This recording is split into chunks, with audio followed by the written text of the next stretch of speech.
Hello everyone, it's me again, Burn Time DIY TV. Panibagong araw at panibagong vlog na naman mga ka-DIY. As usual, nandito na naman tayo kay TRD dito sa KRY 250 natin. Shoutout muna natin KRY Nation dyan sa Facebook page natin, KRC 150-200. Ayan, shoutout sa inyo sa mga taga-Mindanao na tropa natin dyan. Bago natin makalimutan, Nanos Vlog, pag-subscribe na rin sa YouTube channel at Facebook page, pakipollow. Ayan, yung ginagawa mo, An? Nag-grinder tayo.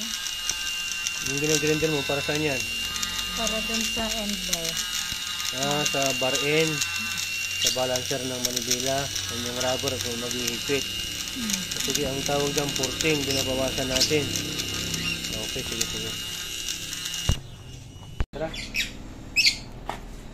Ito mga ka-DIY, magkakabit po tayo ng bar end dito para sa KRY 200cc natin. Pakita ko yung bar end natin. Yan po yung tatak niya, Moto Racing. Yan, SMCP. Universal po to ang nakuha ko, nasa 300 kasama na po ang shipping. Mas maganda, medyo may kamahalan, mas quality. Ito yung kasama niyang rubber ang ginawa natin, napakita ko sa video. Iport na natin yan, or kung wala kayo ng pamport, cutter blade lang yan. Slicean nyo lang ng konti para ho magkasya dito. Yan. Kakasya ho kasi natin yan para nang sa ganun, siya po yung maghihigpit. Tatlong piraso yan mga ka-DIY, 1, 2, 3, 4, 4 pala. Tapos ito yung papasok. Pinort din po natin to. 14mm lang tong loob nito. Kinukat natin yan gamit yung caliper natin. Tapos ito naman nasa 26mm. So medyo may katabaan kaya pinort natin to mga ka-DIY. Yung pagkakabit nito mga ka-DIY, pasok na natin na ganyan yan. Tapos yung nut nya. Tapos hihigpitan natin to. Tara. Hihigpitan kasi hihigpit na naman yan mamaya. Yan, ganyan ho yan mga ka-DIY. At kailangan na maipasok nyo rin to. Ito, pakita ko muna sa inyo.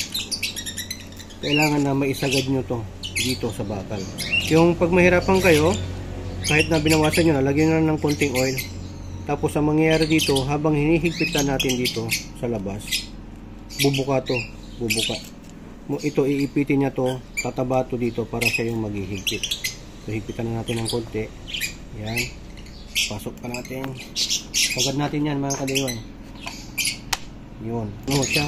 So kung gusto nyo, bawasan nyo rin to kasi masyadong ano to matabay. Yan. So higpitan na natin. Yun. Yan. So pag hindi na siya gumagalaw, mahigpit na po yan. Pogi na May combination. May iba't ibang kulay yan. May orange, gold, silver, at pure black. Ito, binagay lang natin dito sa upuan natin at dito sa shifter natin mga kapatid. Okay? Sabi ito yung masilan kasi dito kailangan na hindi ito maglalak kasi ito yung accelerator natin. Try natin. Ganyan. Make sure na hindi ito sasama. Ganyan lang. Ikita natin mga ka-DIY.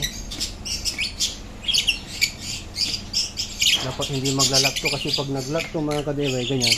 Pag hindi siya bumalik, pala mo nakapreno ka na, biglang aalis yan, maglalak siya. So dapat hindi na masyadong mahigpit yan. Okay?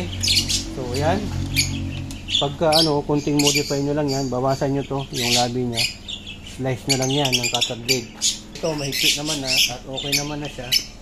Yan, bumabalik naman yung kable nya, importante yan. Okay? So ganun lang po yung paglalagay nitong mga bar end. Actually itong mga motor, lahat pagkaalam ko lahat ng mga motor pag bibili nyo, meron ng kasamang bar end. Ang use po ng bar end mga ka-DIY, just in case huwag naman sana matumba ka, balance ka, mawalan ka ng control, ito po yung mag-reserve na magpo-protect dito. Kasi ito yung unang babagsak. So hindi masisira yung handlebar mo, ito ang masisira. Okay? At tapos, tinawag din nilang itong balancer, yung iba may kabigatan talaga yung iba. Parang sa ganun hindi magalaw yung manibela mo. Kaya tinawag na bar end, balancer or slider. Nagsiserve din siya as slider. Para hindi masira to, ito yung masisira pag babagsak ka. Okay? Kaya hope nyo may natutunan naman kayo sa short vlog natin ng mga ka-DIY kung paano ko magkabit ng balancer.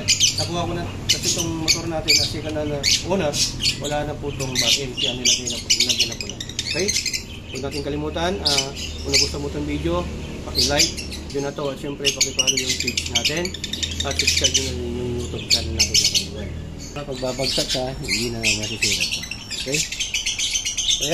Kaya mga ka-DIY, hoping na may natutunan naman kayo sa vlog content natin sa ngayon. Dahil dito sa HPT, natuto ka na, nakatipid ka pa dahil sa HPT. Sharing is Caring! Ingatan po kayo sa pag-DIY dahil dalawa lang po ang meaning dito.